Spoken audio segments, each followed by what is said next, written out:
Saludos mis hermanos, Dios les bendiga en esta mañana. Hoy, día sábado 17 de octubre, estamos casi terminando el año, apenas 2 meses y medio para terminar. Agradecido a Dios por todas sus bendiciones, por sus cuidados. Agradecido a Dios por lo que durante este año tan difícil ha hecho en cada uno de nosotros. Estoy complacido, contento por la oportunidad que Dios nos dio de recoger una ofrenda para enviarles a cada uno de ustedes allá en nuestro país, en Venezuela, una bolsa de comida. He visto algunos comentarios, algunas palabras de agradecimiento de los hermanos desde acá. En compañía con mi esposa Clara, les saludamos, les amamos, nos contentamos, nos alegramos de saber que un grupo de hermanos y iglesias, por la gracia de Dios, hemos podido completar una ofrenda importante para poder hacerles de bendición a cada uno de ustedes.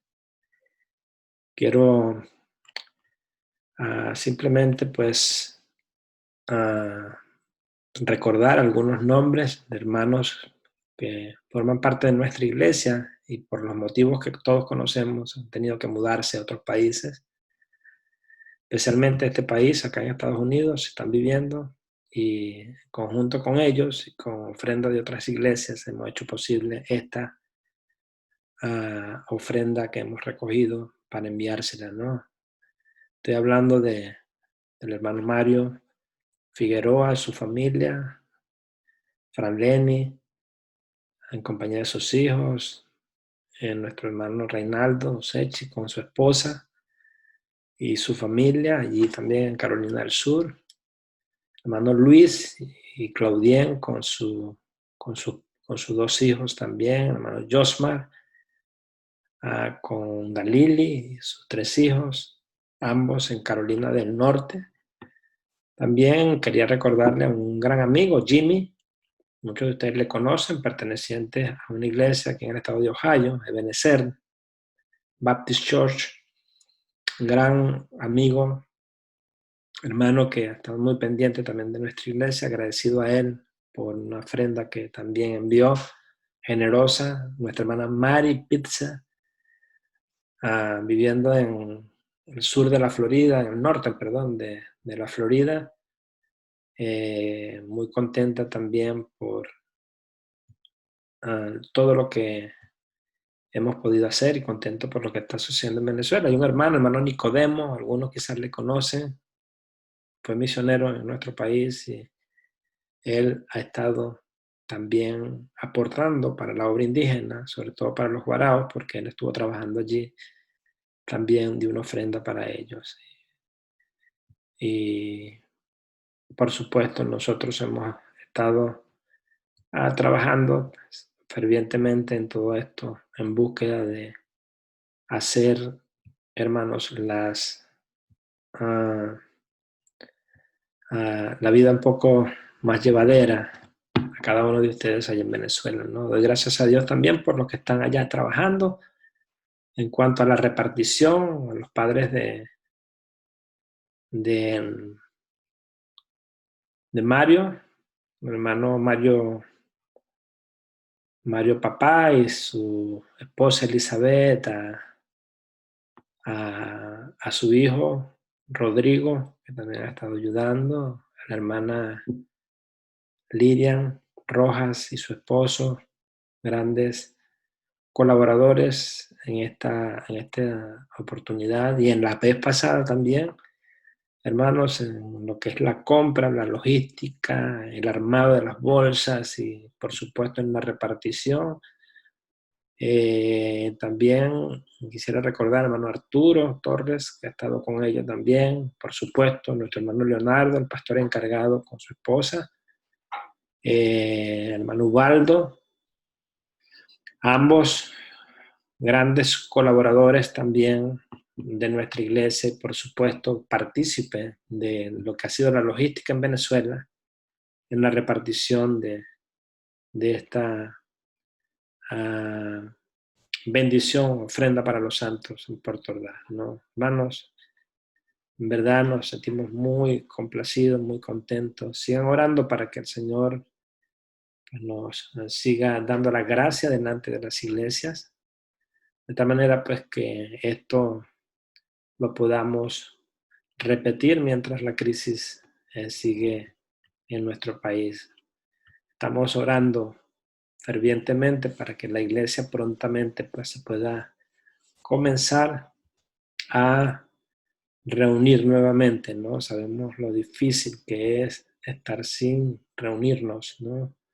Lo maravilloso que significa pues la comunión entre los hermanos, el estar escuchando también la palabra, el ministerio de alabanza, el ministerio de los jóvenes, el ministerio de los niños, de las damas, caballeros, pues y todo lo que hemos tratado de hacer en estos últimos 12 años allá en Venezuela, ¿no? Hemos estado también laborando desde acá, ayudando, hermanos, con el mantenimiento del edificio, hermano Ubaldo, hermano Luis Ramírez, algunos otros hermanos, hermano Leo, por supuesto, colaborando con todo lo que es la limpieza, el mantenimiento de las áreas verdes, tanto internas como externas del edificio. Quiero pues animarle a aquellos que de alguna manera puedan y tengan la forma como unirse en algún momento a estos equipos, lo hagan y puedan recibir la bendición de también estar trabajando con ellos, ¿no? Estamos tratando de reparar el alumbrado en la parte de afuera para que la calle pues se mantenga iluminada y evitar que los antisociales puedan en algún momento pues hacer de la suya, no tanto en nuestra iglesia, sino también dentro de la comunidad Caranocobay, donde estamos conviviendo. Gracias, hermanos, les amamos una vez más y agradecidos pues por lo que Dios está haciendo en nuestras vidas. Como les digo, sábado 17, 2:43, estoy grabando desde la casa. Hoy un día bastante frío, nos levantamos muy temprano, bueno, muy temprano, ¿no? A las 7 de la mañana nos levantamos para irnos a la iglesia donde estamos sirviendo acá en el norte del estado de West Virginia, una buena iglesia donde nos estamos juntando, reuniendo, tenía un día de trabajo y recién pues llegamos de trabajar. Me ha tocado grabar pues, el mensaje en esta mañana. Al levantarnos la temperatura estaba en 35 grados Fahrenheit, eso es más o menos como 3 grados por encima de cero. El carro estaba todo congelado, disfrutando pues lo que es el otoño y principios del invierno que comienza a mediados del mes de diciembre, ¿no? Aquí estamos un poco congelándonos. Ya a esta hora de la tarde las cosas han calentado un poco, pero agradecidos a Dios por todo esto, ¿no? Por la belleza que ha hecho en todo el mundo, ¿no? En Venezuela, un país tropical, cálido, en Puerto Ordaz altamente húmedo, pero muy hermoso, acá en este país con las 3 estaciones, en este tiempo de otoño, hermoso, los árboles coloridos, terminando o comenzando, mejor dicho, a desprender las hojas de los árboles para iniciar la temporada de invierno, que es una temporada mucho más fría, ¿no? Especialmente para nosotros. Muy bien, hermanos, después de saludarles y compartirles un poco sobre lo que hemos estado haciendo, quiero que sigan orando por nosotros. Ella está en el hospital, esta semana fue internada por problemas no tanto del corazón, que ya esté un poco estabilizado, sino más bien del estómago. Estaba vomitando mucho y entonces perdiendo algo de peso y es un problema, pues ella ya tiene 8 meses y es necesario estabilizarla en todos los aspectos para que pueda comenzar a crecer, a desarrollar sus músculos y su estructura ósea y todo lo demás. Entonces su mamá, mejor dicho, la está cuidando. Damos gracias a Dios porque después de mudarnos a este lugar, ellos están en Washington, D.C., que queda 1 hora de acá, un poco menos. Cuando estábamos en el otro lugar, tenían que estar a una distancia de 3 horas en Filadelfia, ahora están un poco más cerca, por lo menos, del trabajo de ellos, ¿no? Miguel Ángel se fue el día viernes a estar con su esposa y con la niña.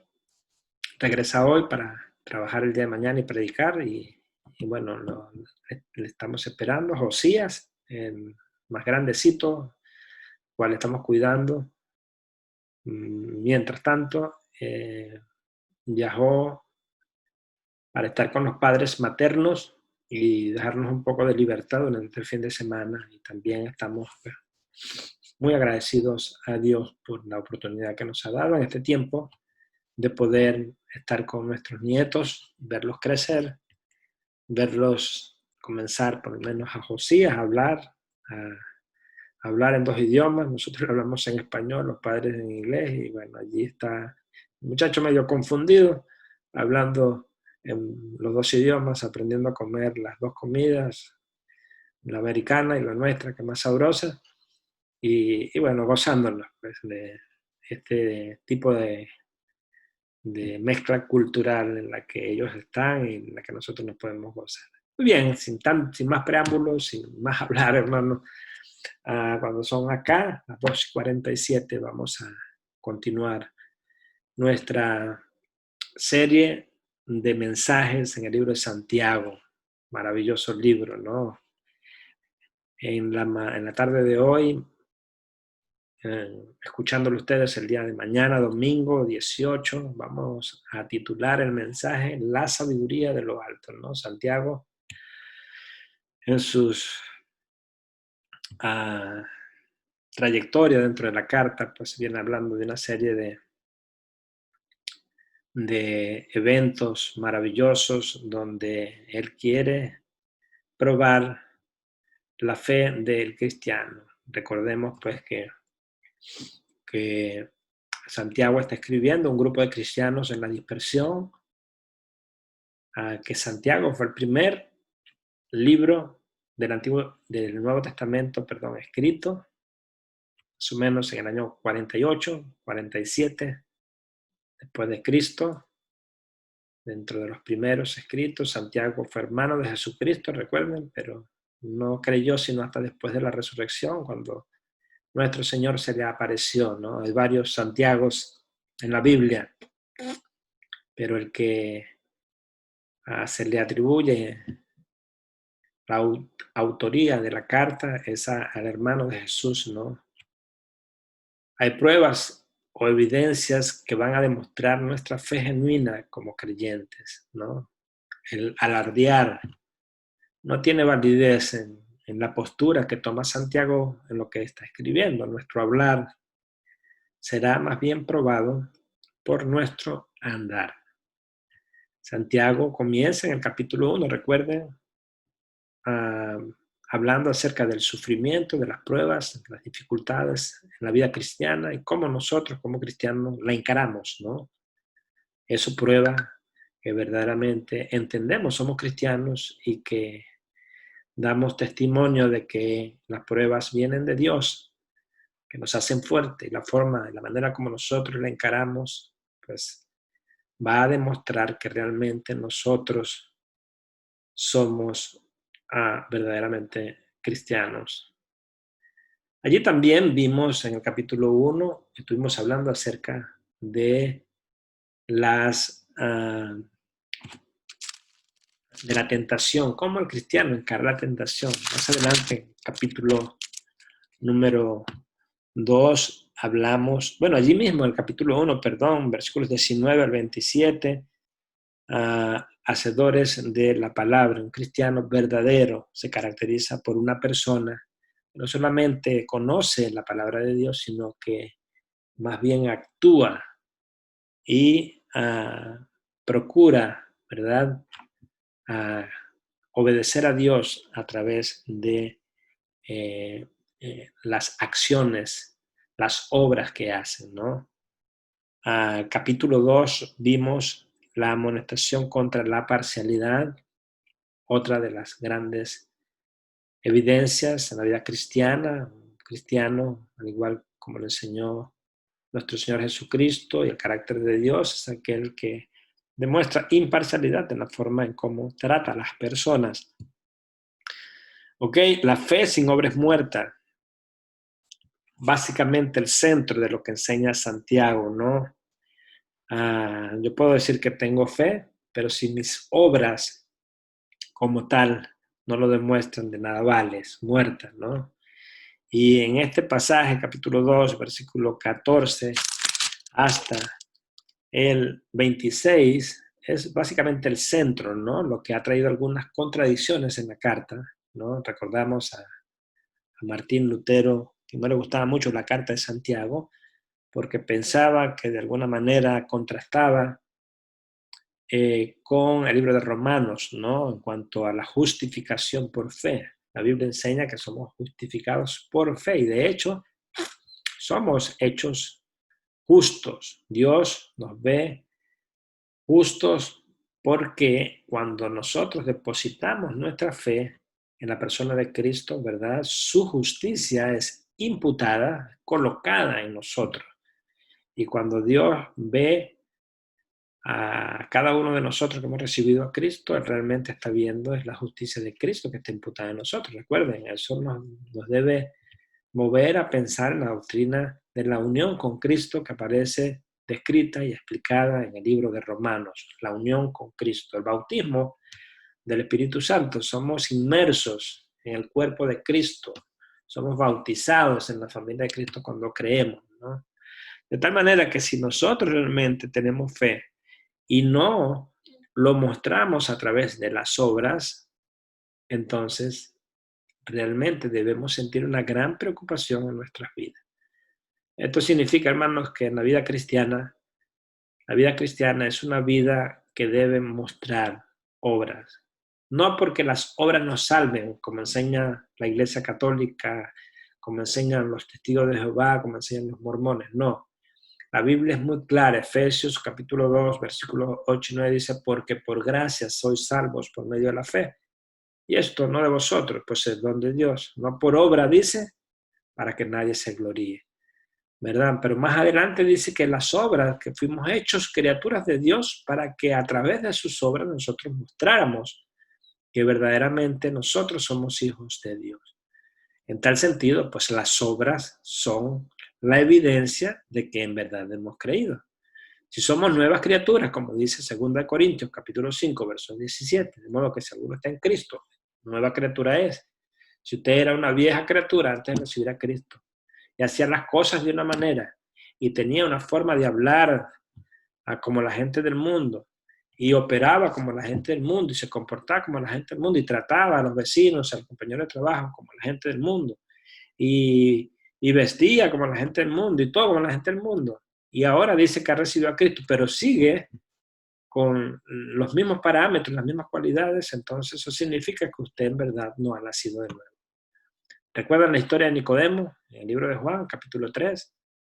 Nicodemo vino a Jesús y le preguntó cómo hacía para entrar al reino de los cielos. Y el Señor le dijo, tienes que nacer de nuevo. Una nueva vida debe operar en una persona, ¿verdad?, que ha recibido a Cristo como Salvador. Y eso no es algo que realmente venga de nosotros, ¿no? Es como dice allí mismo en el libro de Juan, es algo que viene de Dios, ¿no? Dios, hermano, nos transforma, nos convierte en una nueva criatura y nosotros reconocemos esto a través de nuestros frutos. El Señor Jesucristo dijo, por sus frutos le conoceréis. Es decir, los frutos son una demostración de que somos verdaderamente cristianos. Esta mañana, tarde para mí acá, mañana para ustedes, vamos a leer Santiago 3:18 y vamos a hablar, como les dije, sobre la sabiduría, que es otra de las pruebas maravillosas que pone Santiago para evidenciar que realmente somos creyentes. Santiago, versículo 13, capítulo 3, nos dice: ¿quién es sabio y entendido entre vosotros? Muestre por la buena conducta sus obras en sabia mansedumbre. Pero si tenéis celos amargos y contención en vuestro corazón, no os jactéis, ni mintáis contra la verdad, porque esta sabiduría no es la que desciende de lo alto, sino terrenal, animal y diabólica.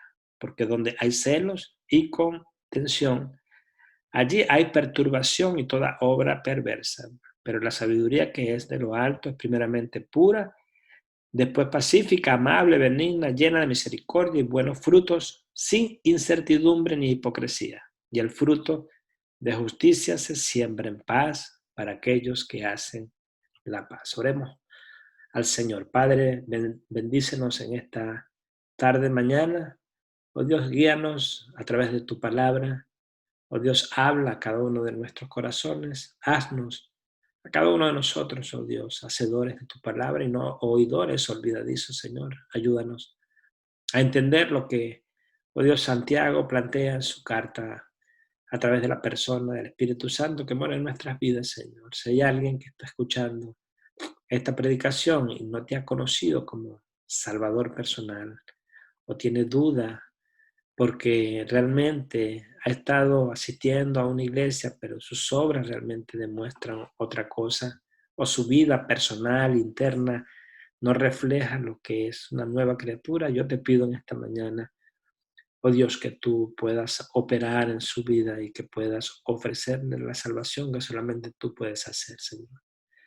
Te alabamos, te agradecemos porque eres un Dios grande, maravilloso, un Dios que tiene control de todo, especialmente, oh Dios, de la salvación.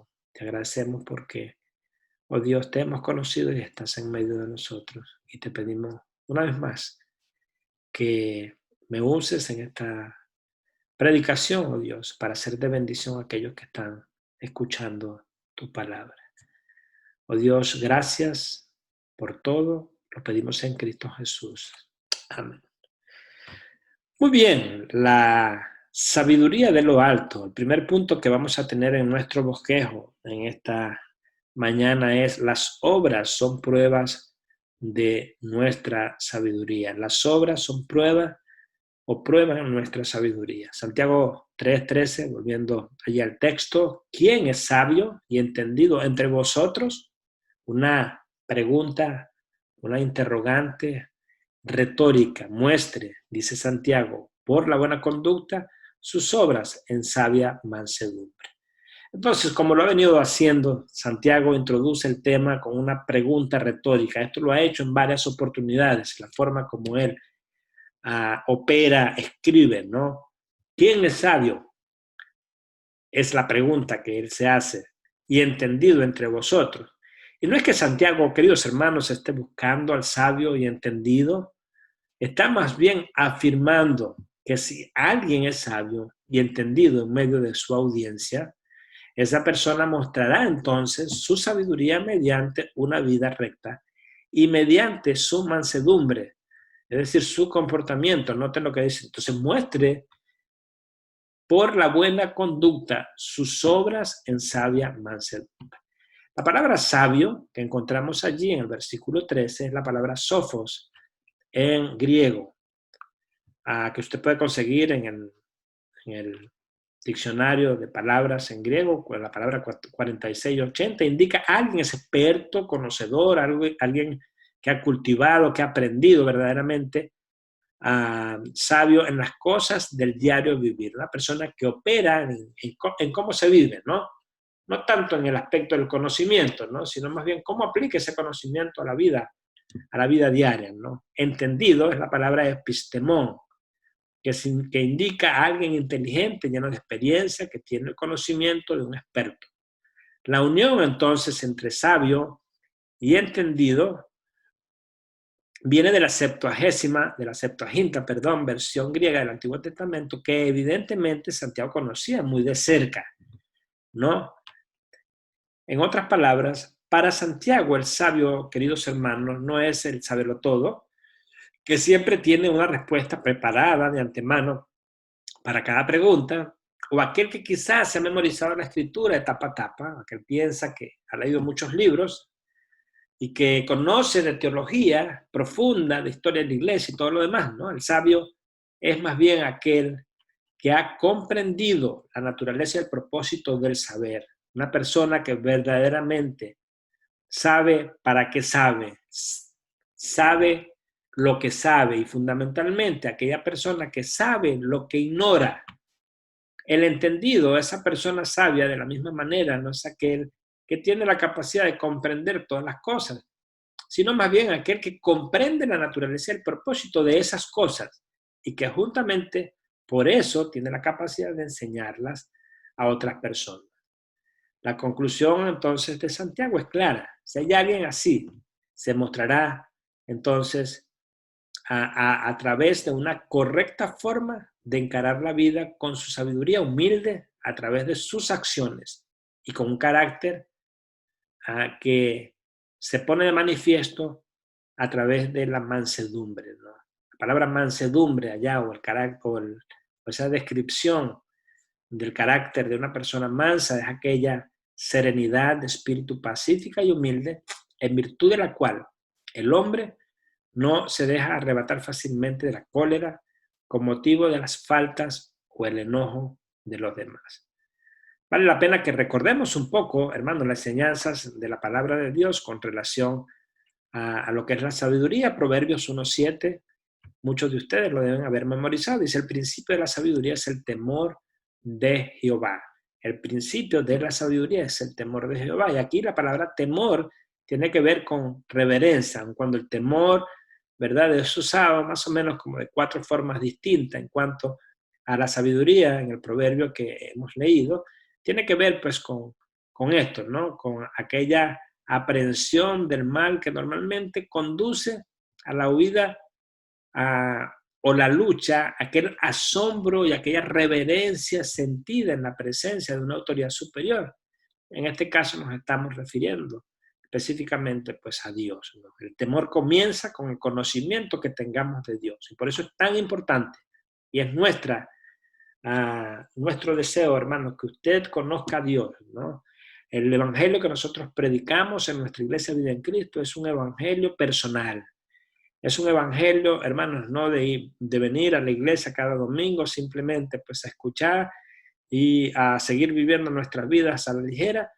Nuestra predicación y el evangelio que encontramos en las Escrituras es un evangelio de la que nos invita a conocer a nuestro Señor Jesucristo como un Dios personal, un Dios que quiere que nosotros conversemos con Él a través de la oración y que podamos conocerle a través de la revelación que Él nos ha dado, no a través de sueños, visiones que Él usó en tiempos pasados para mostrarnos ciertas revelaciones de parte de Él, sino más bien a través de su palabra, conocer su carácter, su forma, cómo es Dios, amor, justicia, maravilla, cómo Dios actúa, ¿verdad? De una manera personal y distintiva en cada una de las personas que le buscan.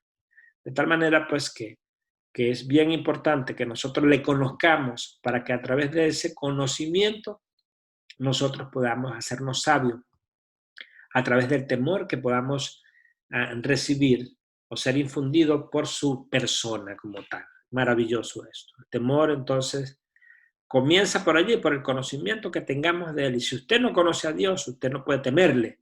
Y si no le teme, entonces definitivamente no puede ser sabio, por lo menos sabio desde el punto de vista bíblico, de lo que aparece en la Escritura. Quizás usted puede ser sabio desde el punto de vista del mundo, que lo vamos a ver más adelante. Job capítulo 12, versículo 13 dice, con Dios está la sabiduría y el poder, suyo es el consejo y la inteligencia. Con Dios está la sabiduría. Proverbio 2:6 dice, porque Jehová da la sabiduría, solamente la da, porque Él es sabiduría, hermanos. Y si lo buscamos, la vamos a obtener. No, Proverbios 2:7 dice, Él provee, hablando de Dios, de sana sabiduría a los rectos. Es escudo a los que caminan rectamente. Proverbios 5:1 dice, hijo mío, está atento a mi sabiduría, a mi inteligencia, inclina tu oído. De tal manera que usted puede irse a través del libro de Proverbios, de Job, de los Salmos incluso, y puede aprender mucho a través de la sabiduría. Durante muchos años, Santiago ha estado expuesto a la sabiduría hebrea. Ha sido enseñado por la Torá, por el Pentateuco, por los rabíes, los maestros que existían en los tiempos cuando él vivía, por los midrashim o comentarios de la ley, así se le llama en hebreo. Ahora que Santiago ha venido a la fe cristiana, que ha conocido verdaderamente que su hermano, ¿verdad?, es el Mesías, Santiago comprueba con mucha tristeza que se han amontonado demasiados maestros y todos hablan y todos enseñan, muchos de ellos sin saber. Santiago se siente molesto por tanta palabrería. Su interés entonces es concretar la fe en algo visible, sintetizar el creer en algo que se vea y sea entonces incontestable. Ese es un comentario del Mundo Hispano, un comentario maravilloso que encontré en relación a este libro. Entonces, en este primer punto encontramos algo interesante, pues las obras son pruebas de nuestra sabiduría. Las obras prueban nuestra sabiduría. Como les dije, Santiago pues busca la manera de probar entonces a través de nuestro andar, de las obras, la genuinidad del cristiano. Por eso entonces hace una comparación más adelante, en lo que vamos a continuar enseñando, entre los dos tipos que son antagónicos de sabiduría, la sabiduría de este mundo y una sabiduría de abajo llamada por Santiago terrenal, animal y diabólica, y la sabiduría que viene de Dios, que proviene de lo alto y que desciende, ¿verdad? Y que desciende de lo alto a aquellos que le buscan, ¿no? Entonces, en segundo lugar, veamos la sabiduría de este mundo. Versículos 14 y 16 dice Santiago allí, pero si tenéis celos amargos y contención en vuestro corazón, no os jactéis ni mintáis contra la verdad, porque esta sabiduría no es la que desciende de lo alto, sino terrenal, animal y diabólica, porque donde hay celos y contención, allí hay perturbación y toda obra perversa. Qué tremendo, ¿no? Versículo 14, entonces enseña tres orígenes de esta génesis de la sabiduría mundana y despreciable en la mente de los hombres. Los celos amargos y rivalidades, la jactancia, hermanos, y la mentira. Están allí celos, contenciones, jactancia y mentira, ¿no? Los celos, hay celos buenos, pero el celo al que se está refiriendo Santiago aquí tiene que ver con envidia, con sentimiento de inconformidad por el bien de otro. Así los miembros de la secta de los saduceos se llenaron de celo, dice la Biblia, allí en las Escrituras, para manifestar este tipo de celo macabro, ¿no? Las contenciones se refieren al partidismo, al ponerse a uno mismo por delante de los demás, tener un espíritu faccioso y partidista, donde Pablo también advierte este tipo de pecado y lo resalta mucho, especialmente en el libro de 1 Corintios, ¿no? Jactancia es alardear pues acerca de cosas que uno tiene, ¿no? Y finalmente mentiras, tiene que ver con engaños, ¿no? Una persona que no es sincera, una persona que realmente no es transparente, como nos enseña la palabra de Dios. Entonces, al parecer, es lo que estaba viviendo entre el grupo de los hermanos en el exilio, ¿no? Es interesante, ¿no? Entender y ver cómo el hombre, a través de la historia, realmente no ha cambiado, ¿no? Y el pecado que emerge de cada uno de nuestros corazones, hermanos, es mortal, ¿no? Es como el cáncer. Por eso la Biblia, cuando lo quiere representar de una manera gráfica, usa la lepra, ¿verdad? Para magnificarlo, ¿no? Y para ejemplificarlo, ¿no? Como la lepra es una enfermedad tan maquiavélica, ¿no? Podrida, hedionda, sucia, que carcome, que va matando a las personas poco a poco. Así es el pecado, ¿no? Y ese pecado que vemos que de alguna manera está denunciando Santiago acá en su carta, ¿no? Lo vemos en nuestras iglesias en la actualidad, ¿no? Con mucha tristeza he visto celos, contenciones, jactancias, mentiras en iglesias, ¿no?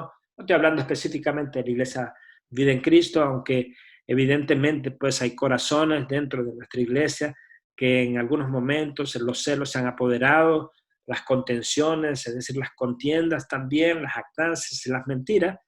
Sin embargo, creo pues que nuestra iglesia debe estar siempre muy pendiente de que cuando algún sentimiento de este tipo surja, debemos atacarlo, ¿verdad? Con amor y con paciencia para evitar entonces que esto pueda reproducir cosas que van más allá de lo que nosotros hemos visto en otros lugares, ¿no? Las iglesias terminan dividiéndose, terminan irrumpiendo, terminan maltratándose entre los hermanos, cosas que realmente no, como dice Santiago aquí, cosa que no nos conviene y que el mundo, ¿verdad? A veces nos juzga por cosas que no estamos nosotros como cristianos llamados a hacer.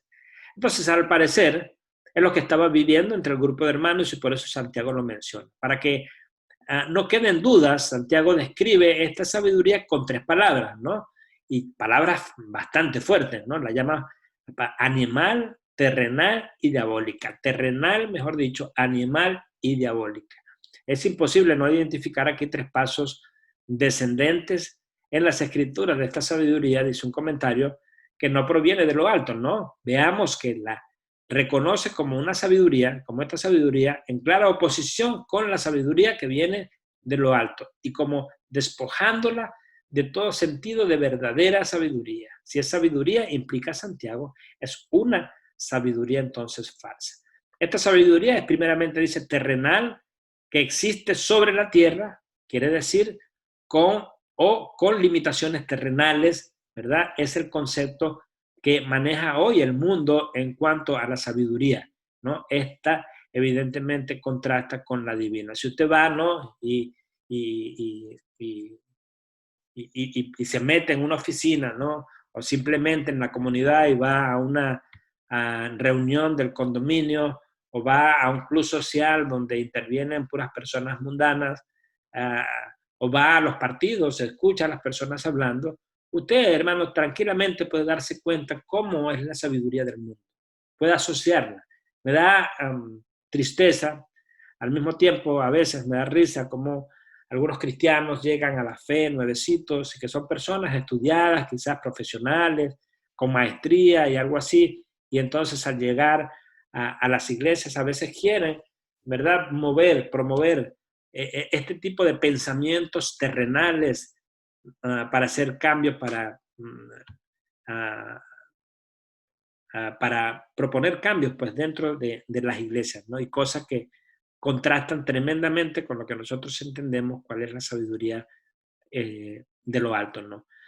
Santiago también usa la sabiduría que es animal, ¿no? Aunque no es imposible, es muy difícil de traducir, dice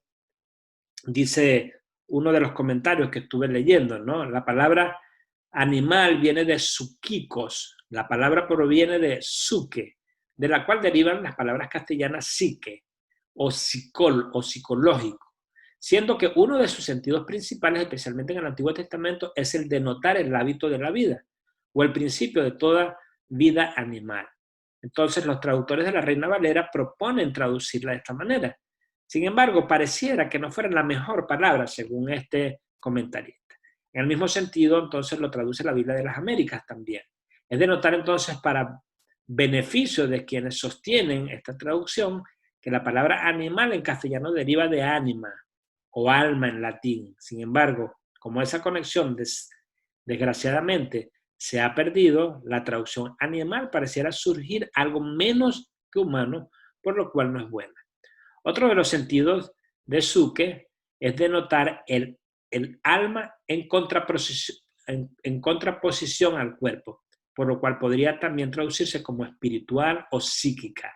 Es decir, nosotros pudiéramos decir que es animal, terrenal, que es terrenal, no animal, sino psíquica. Es un tercer sentido posible, es que la palabra denote también la naturaleza sensible de una persona, sujeta a sus apetitos y pasiones, por lo cual también entonces se ha dado en traducción a esta palabra como sensual. Ninguno de los sentidos parece hacer justicia al texto. Entonces pareciera, con lo que acabo de decir, que la sabiduría que no viene de lo alto es terrenal y humana. Más bien podemos mencionarlo de esta manera. El tercer y último de los adjetivos que usa Santiago Entonces, para describir a esta sabiduría es diabólica. Y es tremendo, ¿no? Cuando usa la expresión diabólica para describir este tipo de sabiduría, pareciéndose a algo que proviene de un espíritu demoníaco. Este adjetivo diabólico, entonces, aplicado a la sabiduría, lleva la intención evidente de relacionar la procedencia de esta sabiduría con aquello que efectivamente viene de abajo, con la influencia del diablo, de demonios, de Satanás y de sus huestes infernales. Esto realmente no es nada raro cuando nosotros sabemos, ¿verdad?, que el príncipe que opera en este mundo es Satanás, que lo que vemos detrás de las cámaras, detrás de la filosofía que nos vive impulsando, hablando, hermanos, en términos prácticos, ¿verdad? Estamos hablando de los que nos quieren mover en las redes sociales, ¿no? ¿Quién dicta, por ejemplo, cómo debemos nosotros vestir? ¿Quién dicta cómo debemos nosotros hablar? ¿No? ¿Quién dicta que una persona o una mujer tiene que ser pues así de flaquita como la mencionan, ¿no? O quién dicta que un hombre tiene que verse con los six-pack y todo lo demás y no con su barriguita, ¿no? Siempre comparto esto con mi esposa, ¿no? Muchas mujeres viven uh, uh, sufridas, ¿no? Porque realmente no son flaquitas. Y yo le digo, bueno, flaquitas son cuando están en los primeros 20 años, ¿no? Después de esto, y más aún cuando se casan y cuando tienen hijos y bebé y todo lo demás, pues lo natural es que las mujeres comiencen a engordar un poco y también los hombres. Y con esto no significa que les digo pues a las mujeres o a los hombres que se descuiden, ¿no? Uno puede trotar, no puede hacer ejercicio y todo lo demás, pero uno puede pretender, ¿no? Ser como lo que nos pinta la televisión y vivir frustrados, ¿no? Porque no somos como Arnold o como esos, o como el jugador de fútbol Ronaldo, el de Portugal, pues que a veces aparece por ahí en las fotos como un fisicoculturista.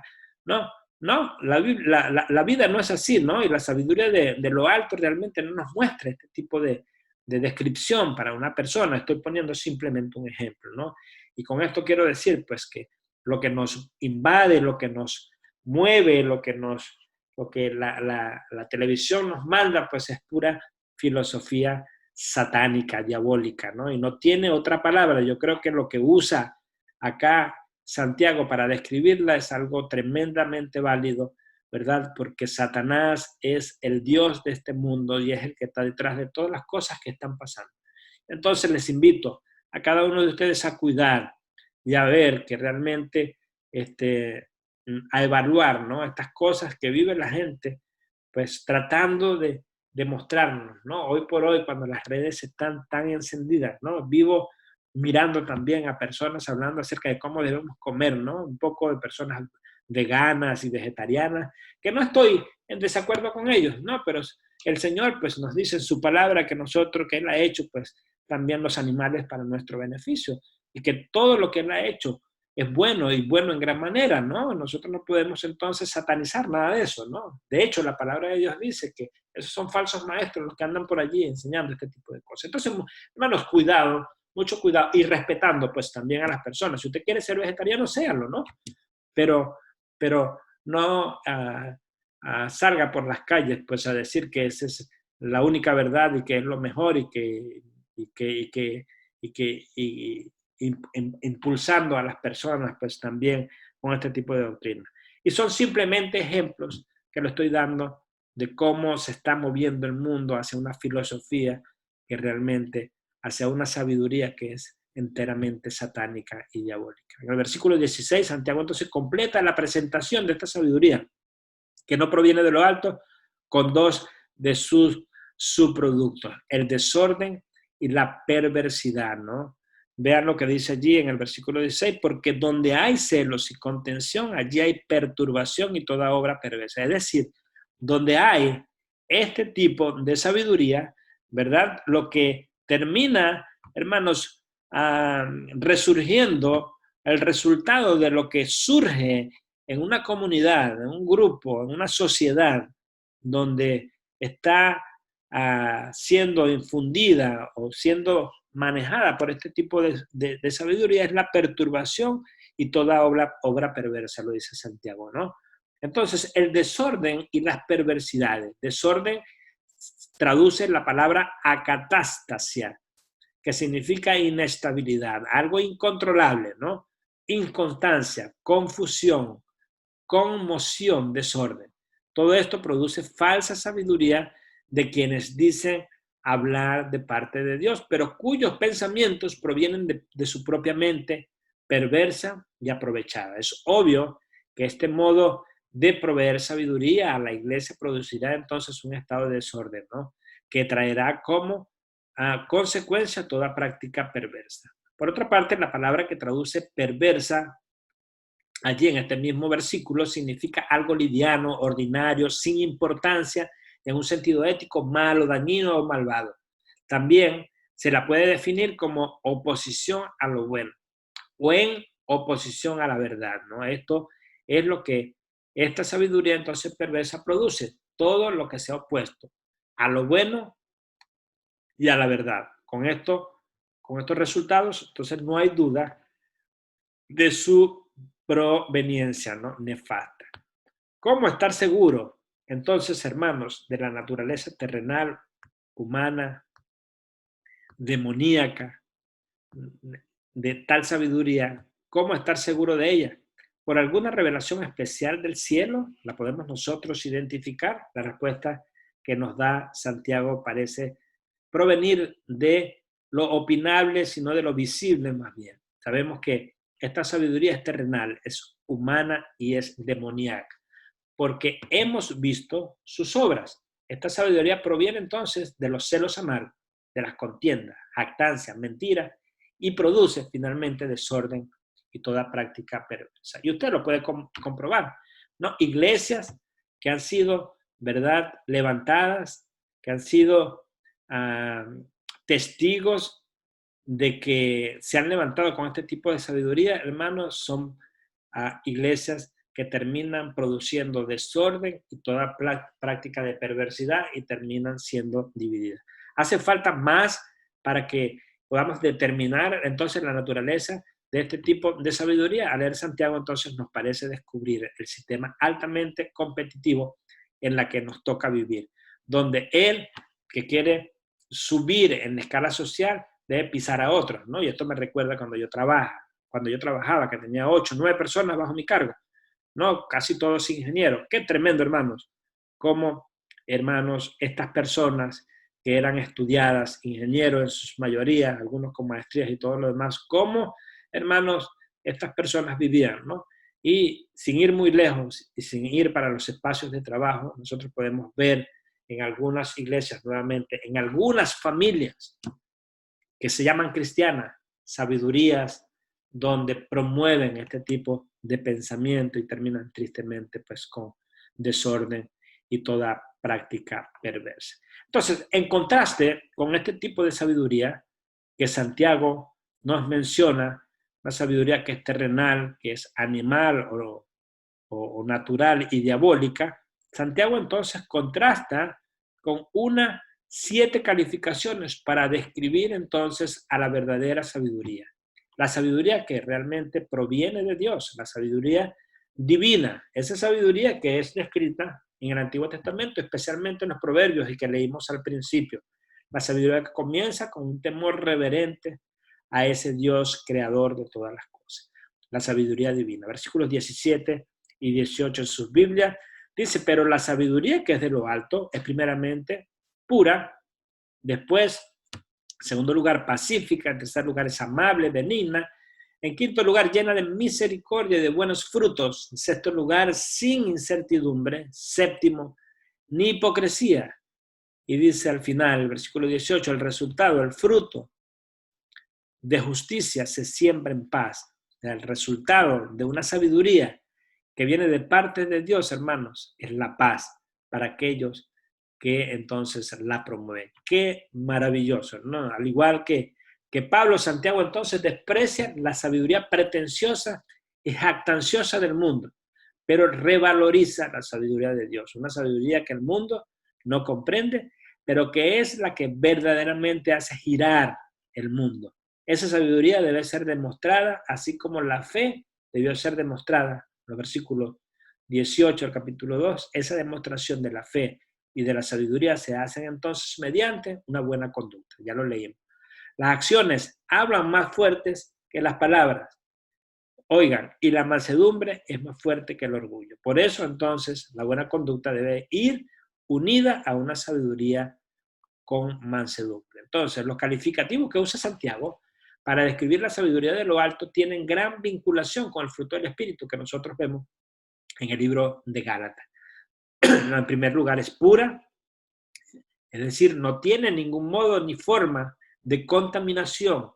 Todo cristiano debe anhelar la pureza de la sabiduría eterna de Dios.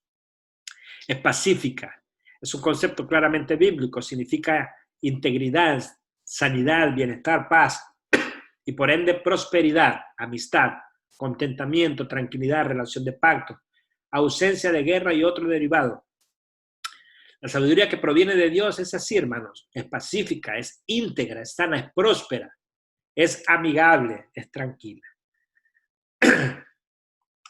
La tercera característica, nos dice Santiago, un poco yendo rápido, es amable, es tolerante, que significa asequible, acogedora, afable, atenta, bondadosa, gentil, es benigna, que significa una persona que es de buen tino, fácil de persuadir, no obstinada ni arrogante, que muestra buena disposición para hacer las cosas, que es generosa, dócil y humilde de corazón, benigna, llena de misericordia en quinto lugar, deseosa de perdonar y de buenos frutos. Si la misericordia refleja la actitud de Dios, los buenos frutos reflejan entonces la actitud de los seres humanos. Nuevamente, puede verse el parentesco de Santiago con el apóstol Pablo, ahí en 2 Corintios 9, en Filipenses 1:11, y con el propio Señor. Toda muestra del carácter cristiano se ven los frutos que se producen. La sabiduría es justicia o es justificada por sus hechos.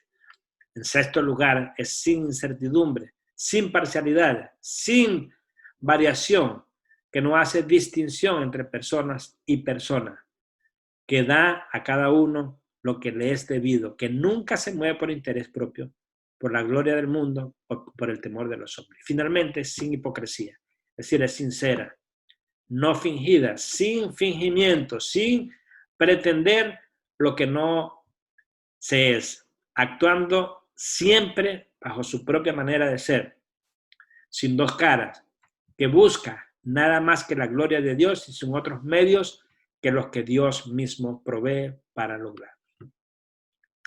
Entonces, esto es algo muy ajeno, hermano, a lo que estamos acostumbrados a ver hoy en día en nuestra sociedad y aún en nuestras iglesias, porque esa sabiduría proviene de Dios y porque cada día nuestra sociedad está más distanciada de Dios y más arraigada a las cosas de este mundo. Qué triste, ¿no? A nosotros que hemos hecho bastante consejería bíblica y nuestro approach, nuestra forma de encarar la consejería es completamente bíblica. Usted puede comparar la consejería bíblica con una consejería que está mezclada con la psicología. Y entonces usted va a darse cuenta, ¿verdad?, de que una está auspiciada por esta sabiduría satánica y la otra está auspiciada entonces por la sabiduría enteramente de Dios. Si usted va a consejería, por ejemplo, una pareja que está en proceso de divorcio, que se está peleando y todo lo demás, usted va a un consejero bíblico y este consejero lo que va a tratar en todo lo posible es que usted se reconcilie, es que exista perdón entre las partes, es que usted busque la manera de solventar sus problemas, es que usted conozca el plan de Dios para el matrimonio, es que usted descubra lo que Dios quiere para su familia y que usted pueda revertir la forma como ha vivido y pueda entender el plan maravilloso, la arquitectura que Dios ha hecho para el matrimonio. Y se insiste en que usted consiga esa forma, ¿verdad? Agotando todo lo posible para que usted pueda mantenerse con su esposa y con sus hijos. Sin embargo, si usted va entonces a un consejero del otro tipo, él va a buscar siempre los beneficios propios de cada una de las personas, ¿no? Y sin ofender nada a nadie, nosotros podemos ver con ese ejemplo claramente la sabiduría de este mundo con la sabiduría bíblica. Entonces, siguiendo la costumbre judía y volviendo al texto, ¿verdad?, del significado de los números, las características de la sabiduría de abajo son 3, mientras que las características de la sabiduría de lo alto son 7. Esto lo encontré en algún comentario por allí. Si la sabiduría de abajo es completamente mala, que es el significado del número 3, la sabiduría de lo alto es perfectamente buena, que es el significado del número 7. Aunque esta simbología no fuera correcta, es al menos interesante darse cuenta que la lista de virtudes de la sabiduría de lo alto que nos muestra Santiago es doble más una de la lista de vicios de la sabiduría que no es de lo alto, lo cual ciertamente tiene un significado importante, ¿no? Así como la sabiduría entonces de abajo rendía sus frutos de desorden y de todo tipo de prácticas perversas, como vimos, así también la sabiduría de arriba rinde su fruto. ¿Y cuál es el fruto? El fruto es la paz, shalom, que es una palabra en hebreo que es bien conocida a lo largo de las Escrituras y que es recogido por aquellos que hacen la paz, que son pacificadores. Todo fruto se siembra, se produce y es cosechado. Para que sea un fruto de paz, tiene que ser sembrado, producido y cosechado en paz. Tanto quienes lo siembran como quienes lo cosechan, ambos lo hacen en paz. La sabiduría entonces de abajo se siembra en lucha y en pleitos y en contenciones, mientras que la sabiduría de lo alto se siembra en paz. ¡Qué maravilloso! Así entonces culmina Santiago esta sección central de su carta, marcando definitivamente el carácter de un verdadero hijo de Dios. Si antes comenzó a desarrollar advertencias para quienes todavía están en el camino, estos versículos entonces delinean claramente a aquellos que han llegado a la fuente, aquellos que han descubierto la verdadera causa, el verdadero fundamento, origen y principios de la vida cristiana, que es la sabiduría que viene de Dios. Mi comida es que yo haga la voluntad del que me envió y que acabe su obra, dijo Jesús. Esa misma determinación debiera ser la nuestra, la de todos aquellos que decimos ser hijos de Dios y ciudadanos del reino, pero que todavía estamos vacilando entre lo que viene de Dios y lo que viene del mundo o lo que el mundo nos ofrece. Entonces, hermanos, entendamos que hay dos sabidurías y que como estamos viviendo en un mundo altamente corrupto y contaminado, un mundo que está administrado y siendo influido tremendamente por Satanás, que es el príncipe de este mundo, como lo llama la Escritura, nosotros a veces pensamos que los sabios que salen en las redes, que salen en la televisión, aquellos que ganan los premios Nobel y todo lo demás, creemos que ese es el tipo de sabiduría verdadera. Sin embargo, la palabra de Dios nos habla que la sabiduría que viene de lo alto, hermanos, es distinta y es la sabiduría que debe todo cristiano mostrar. ¿Para qué? Para demostrar que somos verdaderamente hijos de Dios, que hemos sido nueva criatura. No olvides entonces, querido hermano, que la sabiduría que procede de lo alto es primeramente pura, luego es pacífica, luego tolerante, es complaciente, llena de misericordia, de buenos frutos, imparcial y no hipócrita. Y el resultado de todo ello es la paz. Dios te bendiga, Dios te guarde, hermano. Espero que en tu casa puedas leer un poco más este hermoso pasaje, Santiago 3, 13 al 18, y que allí en tu cuarto puedas meditar al Señor con respecto a eso, en lo que tú has creído suponer ser la verdadera sabiduría, sobre la base sobre la cual tú has estado viviendo tu vida, no creyendo que los consejos mundanos y de otras religiones son mejores. Muchas personas hoy día andan posteando en las redes también pensamientos de filósofos mundanos como Budas, como Confucio, como cualquiera de estos hombres de Asia o todo lo demás.